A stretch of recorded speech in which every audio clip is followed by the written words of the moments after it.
সরকার অনতি বিলম্বে নির্বাচন দিতে হবে, নির্বাচন মেক্সিওর বিফোর ডিসেম্বর।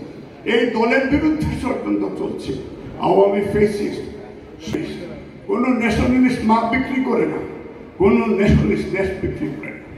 আজকে আওয়ামী লীগ তার মা বিক্রি করেছে, দেশ বিক্রি করেছে। আমরা এই দেশের বিরুদ্ধে, এই যারা আমাদের দেশকে তাবেদার বানাইতে চায়, সেই তাবেদার গোষ্ঠীকে কটু হুঁশিয়ারি দিয়ে বলতে চাই যে আজকে আপনারা ভালো হয়ে যান, ভালো হইতে পয়সা লাগে। এই দেশে লুট করে $162 বিলিয়ন দেশের বাইরে পাচার করেছে।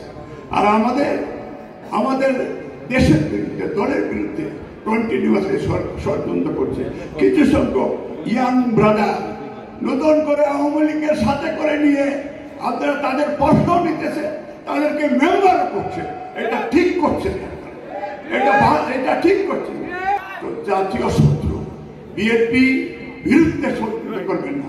অনতি বিলম্বে বাংলাদেশে সুষ্ঠু নিরপেক্ষ নির্বাচন দিয়ে এই দেশের মানুষকে তার গণতান্ত্রিক অধিকার, তার ভোটের অধিকার, তার মানব অধিকার, সাম্য, মানবিক মর্যাদা, সামাজিক ন্যায় বিচার ফিরিয়ে দেওয়ার জন্য আপনারা সহযোগিতা করেন। ডক্টর ইউনূস, আপনার প্রতি আমাদের সম্মান রয়েছে।